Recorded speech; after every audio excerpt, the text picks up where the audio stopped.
Dumelambo, sweetie. So yeah, I've been gone for a minute. I don't have an explanation of why I've been gone, but I'm back. That's all that matters.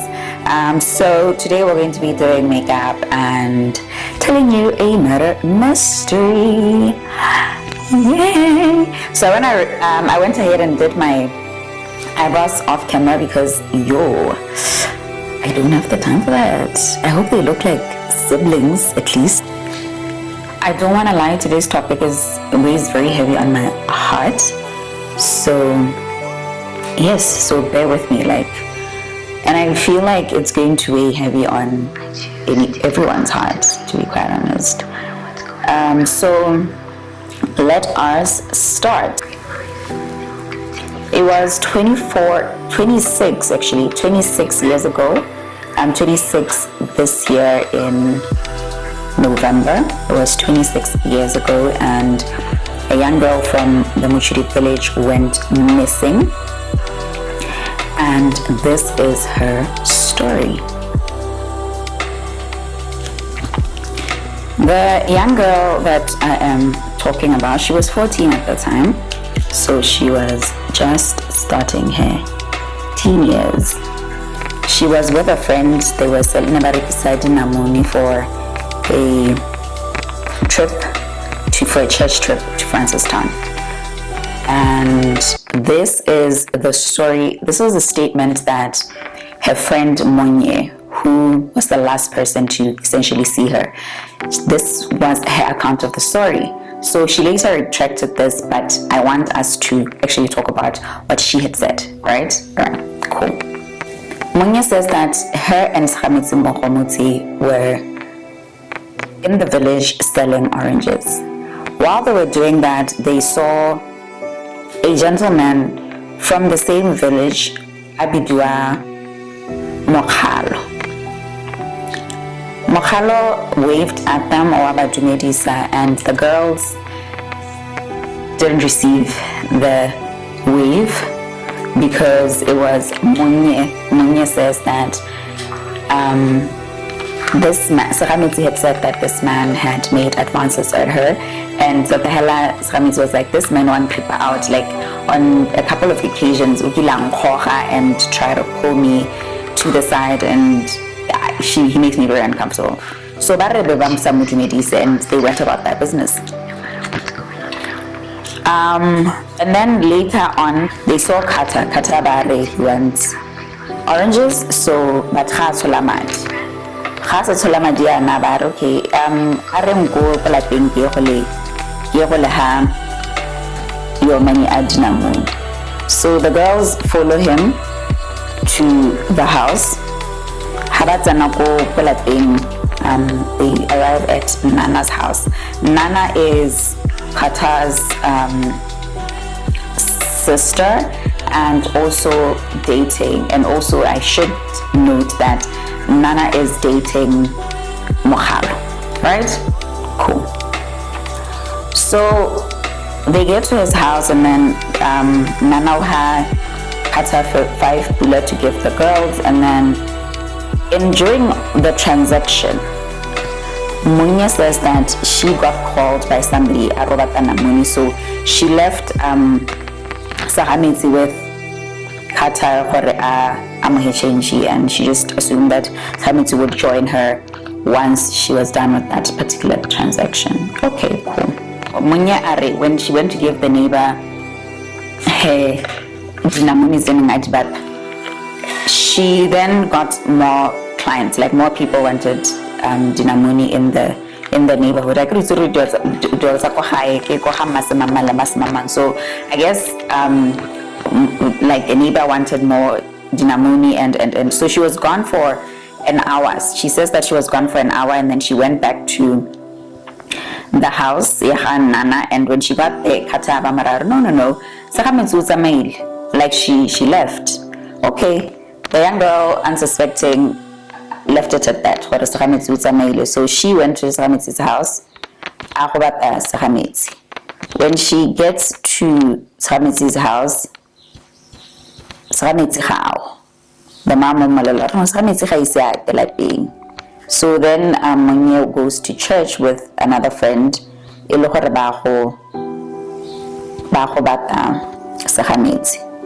get to church and Segametsi is not at church. Oh damn. Okay, cool. She just looks around in areas that she thought Segametsi would be, and Segametsi was not there.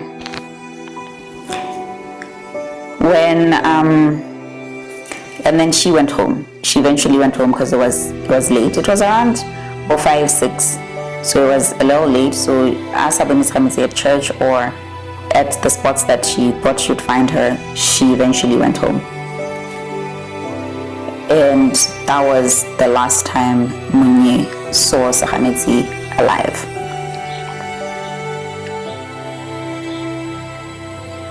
Segametsi was missing, like Mako Segametsi, she was missing on the 5th. She went missing on the 5th, and we all know what happened. So this is the account from the father, Segametsi's father. He had said this to the police, and the police took it as a confession, but he later retracted the statement. So Segametsi's father Ari Mohalo Ugilam Kopahore, can you please sell me your daughter? Dipheko is Muti for those who don't know, and he first refused. He said that okay onahana, but when he had the money, when he heard what it was 1.2, and I want to believe that 26 years ago 1.2 was a lot of money. So he felt like, itele jackpot. So he went ahead and sold Segametsi. Dipheko were meant to, if those who don't know, Dipheko is meant to enrich the people. So you have to have, it's a human sacrifice type of thing, and then you use human body parts to get wealthier or to gain success. It depends. It depends on what you're using them for, but it's a form of sacrifice. This is Segametsi's father's story, what happened. He says that they came to get him being Segametsi's dad. They took him. They all went to Nana's house. When they got to Nana's house, she found Segametsi aloko Nana, and she was bound and gagged. She looked terrified. She was terrified, obviously. And after that, they set on a journey. It was Mohalo, it was Nana, and 2 other gentlemen. So they set out on this journey, and they went to the sewers in Muti. And I want to believe that the sewers are a little bit out of town, and that is why they chose that area, because it's a little remote. He says that when they arrived at the ponds, at the sewage ponds, they got out of the car, they meaning the 2 gentlemen and Segametsi, and he was left in the car with Nana. He could hear that his child was crying, but it wasn't like a loud scream kind of cry, but a kind of like a whimper type of situation. And because obviously she was scared, so she couldn't really make sounds, but he could hear that she was terrified. And at this point he kind of regretted doing what he did, and he wanted to run, but he was afraid he says that he was also afraid for his life. So he just sat there and just listened. And he says that they didn't kill her, and harvest her parts, like habam malapil. Mantitse her body parts while she was alive. So she was crying in agony because of that, like the pain of kusihiba. Like, guys, imagine how imagine if somebody is, guys, so they did all of that. And then after that, they killed her. And they put her lifeless body at the back with them. So they traveled back to the village with Segametsi at the back with them, her lifeless body. They went, they threw her body out, they put her body out by the school fence, and then he says that he got off the car and he went home. He got home and he got in bed because Segametsi would have thought that because there was a child missing, so the mom wasn't suspecting anything. The mom didn't suspect anything, and because and that's what he said.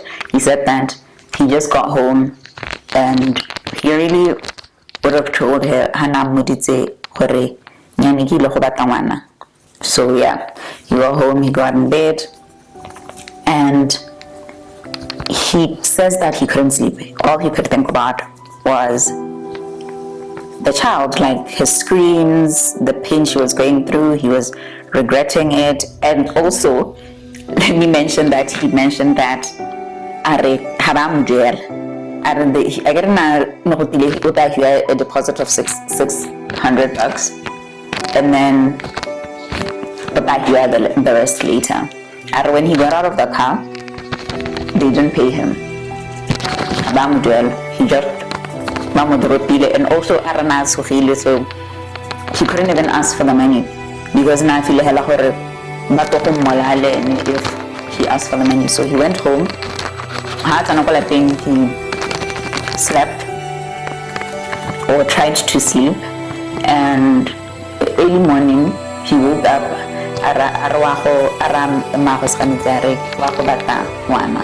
So he went to the neighbor's house to ask for Segametsi, and the neighbor said, no, we haven't seen her. And then the neighbor came like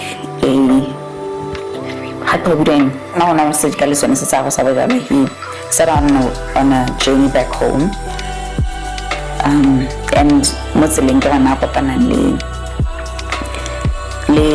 his nephew, and the nephew is like,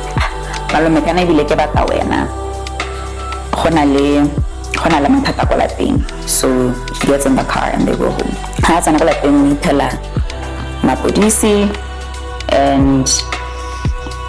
And at this point because they know what he did. So he gets home and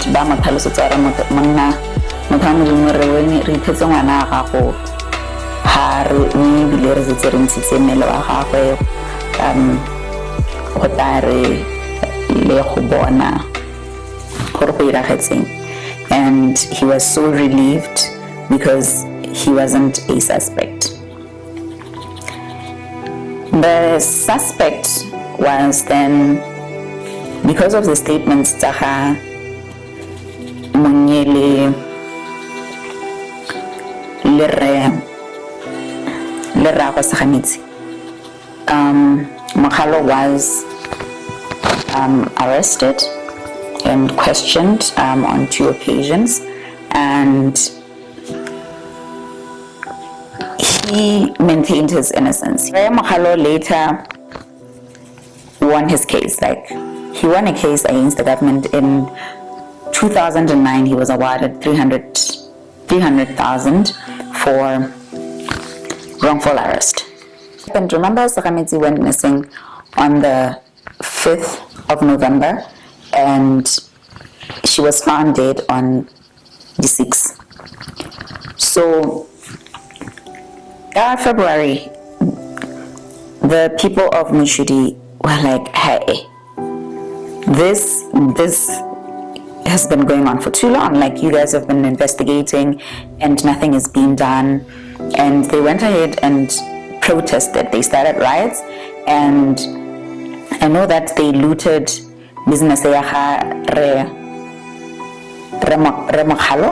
because he was the prime suspect. And these riots spilled over to Gaborone, and the students of the University of Botswana were protesting and going to the parliament to get answers, because they believed that the Mogomotsi family needed answers and needed closure for their child's death.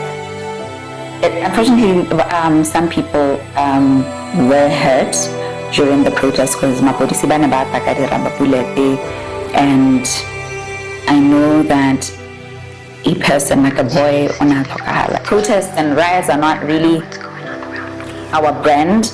And just reading this and reading about how Botswana were just like, no, we're not going to accept this. This is unacceptable. We want answers. We want justice for Segametsi. And they went on and protested for her. And I was like, again, this is the type of energy that we need to have always when it comes to injustice of any kind.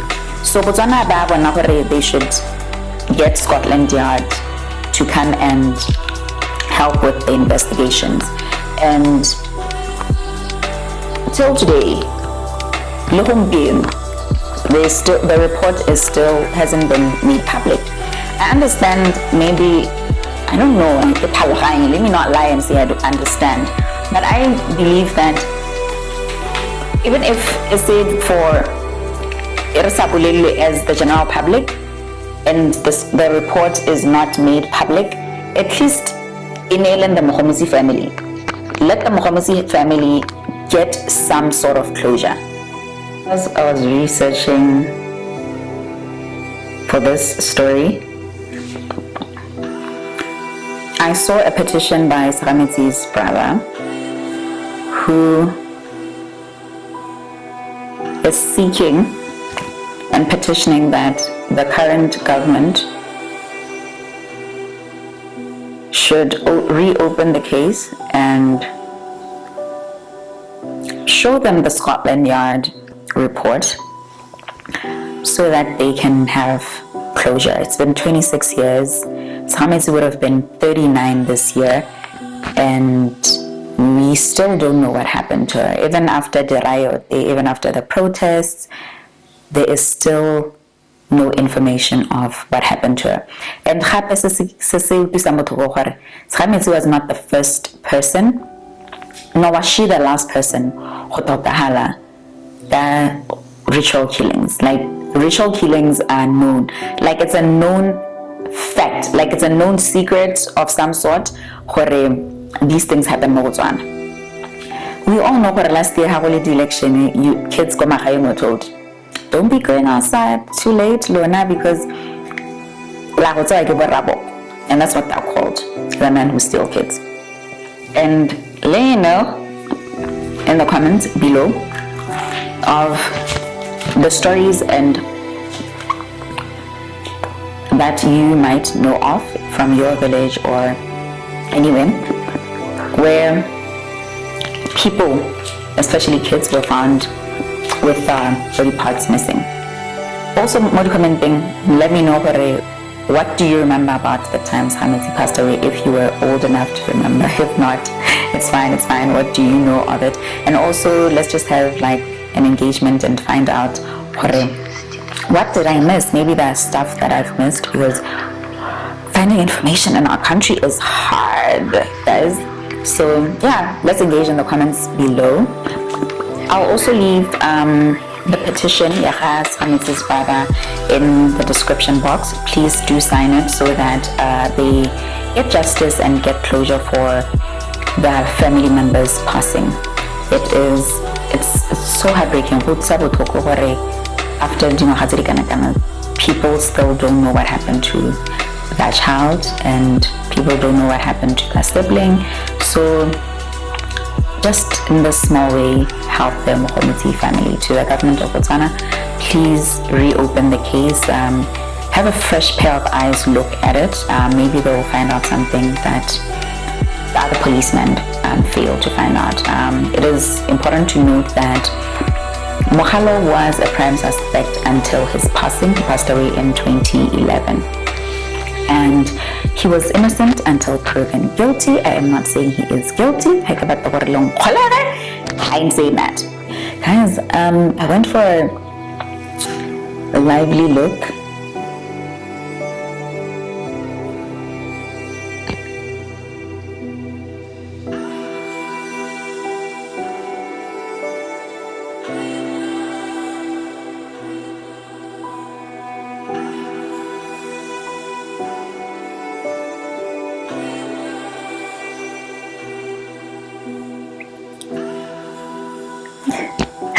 I went for this very colorful, is it colorful? Yeah, I think it's colorful. It's a very pinkish, springy look because the story that I was telling, or the case I was reviewing and profiling was just too heavy on my heart. So I needed something to add life to the sadness. Thank you guys so much for watching. If you are watching this, you watched the whole video. Thank you so much for watching. Thank you for the continued support, and I'll see you guys in my next video. Bye!